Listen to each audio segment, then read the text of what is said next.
भारत में भगवान बनना शायद सबसे आसान काम है। अजब बाबा का करिश्माई हथौड़ा, बच्चा पैदा करने की ऐसी तरकीब, ऐसी तकनीक आपने आज से पहले कभी देखा नहीं होगा। शराब पीते हो? कभी कभार। फिर आज शाम को अपन दोनों पियेंगे। आपकी शादी हो गई? हाँ जी हो गई। पति कितने हैं?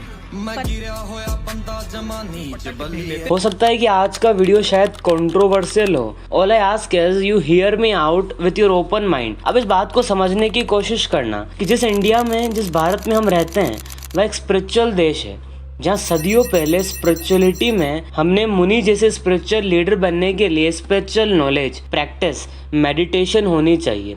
भगवत गीता, वेद, उपनिषद जैसे ग्रंथों की अच्छी हिंदू स्क्रिप्चर्स की नॉलेज भी होनी चाहिए।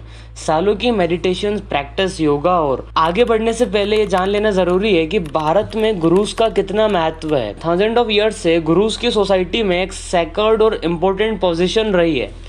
भारतीय कल्चर में तो गुरु को ब्रह्मा, गुरु को ही विष्णु और गुरु को ही माहेश्वरा कहा जाता है। हमारे भारत देश में कई गुरुज हुए हैं जिन्होंने हमें सच्ची स्पिरिचुअल नॉलेज हासिल करवाई है, चाहे वो दयानंद सरस्वती हो, चाहे स्वामी विवेकानंद हो। दुनिया में ऐसे गुरुज हैं जिन्होंने हमारी सोसाइटी और कल्चर को रिप्रेजेंट किया है। लेकिन आजकल पब्लिक में कुछ ऐसे गुरुज सामने आ रहे हैं जो कंट्रोवर्शियल है। जी हाँ दोस्तों, एक बेहद बड़ा एग्जाम्पल है उसका नित्यानंद महाराज। Me is only sitting as me in you.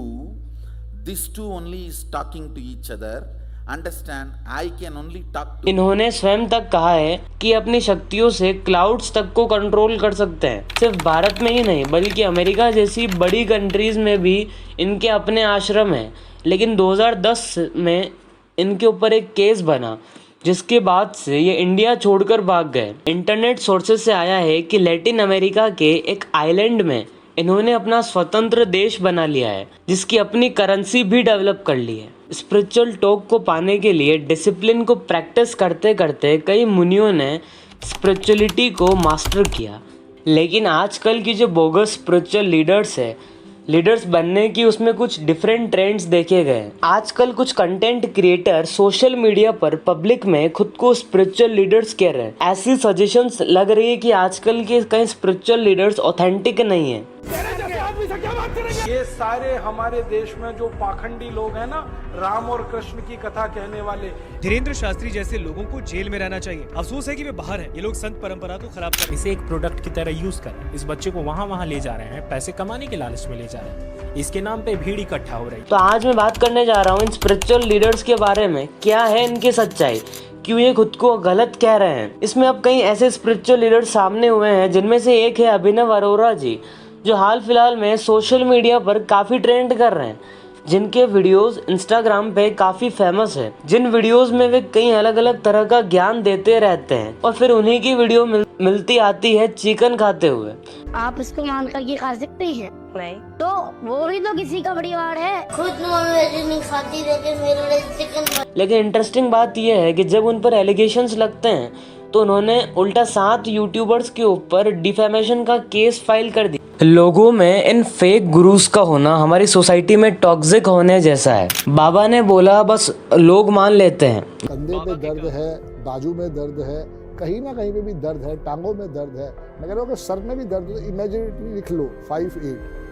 यही ब्लाइंडनेस का असली पावर है। चाहे बीमारी हो, करियर हो या शादी हो, बाबा का एक उपाय चमत्कार बन जाता है। जब फॉलोअर्स करोड़ में हो जाते हैं तो मीडिया और पॉलिटिशियन भी झुक जाते हैं। जब इन फेक गुरुज को मीडिया और नेताओं का बैकअप मिल जाता है तो ये खुद को भगवान समझने लगते हैं। आप इस बात से अंदाज़ा लगा सकते हैं कि मीडिया क्यों चुप रहती है, न्यूज़ चैनल एक्सपोज क्यों नहीं करते हैं, पॉलिटिशियंस उनके साथ फ़ोटो क्यों खिंचवाते हैं। इसका सीधा जवाब एक ही है, बाबा के फॉलोअर्स, वोट बैंक और मीडिया के लिए बाबा का नाम टीआरपी, इनका नाम काम सब इतनी अच्छी तरह से प्रोटेक्ट किया जाता है कि किसी और चीज़ का एलिगेशंस भी इन पर नहीं लगता। खुद सिस्टम उनका शील्ड बन गया है। अब इससे क्या सामने आता है, फेक गुरुज ने भारत में हिंदुइज्म का फायदा उठाकर और लोगों की आस्था का गलत यूज करके करोड़ का एम्पायर बना दिया है।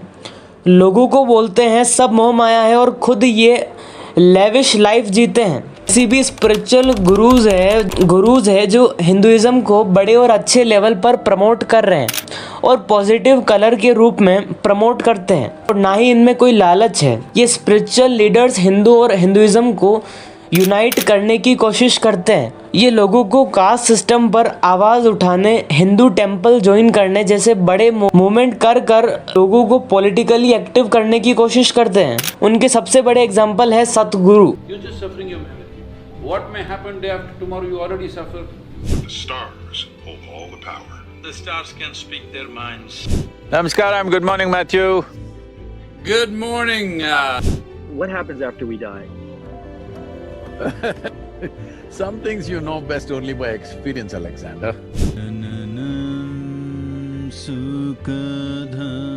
आपको सोचना पड़ेगा कि आप अपनी सोच किसी और के हवाले कर रहे हो। गुरु वो होना चाहिए जो आपको जगाए, ना कि वो जो आपकी भक्ति का मिसयूज करे। फेथ रखो पर क्वेश्चनिंग के साथ। अंधविश्वास सिर्फ एक्सप्लॉयटेशन का गेट होता है। ये वीडियो किसी रिलीजन के अगेंस्ट नहीं है, ये उस स्टोन के अगेंस्ट है, ये उस पर्सन के अगेंस्ट है जो रिलीजियस इमेज का मास्क पहने हुए हैं। अगर आपने भी किसी फेक बाबा का एक्सपीरियंस किया हो तो कमेंट में ज़रूर लिखना। वीडियो को शेयर करो, जितना ज़्यादा लोग देखेंगे उतनी सच्चाई सामने आएगी। चैनल को सब्सक्राइब कर लो, जहां हम एक्सपोज करते हैं वो चीज़ जो कोई नहीं करता। ये भारत अनकवर्ड, सच्चाई का सामना करो।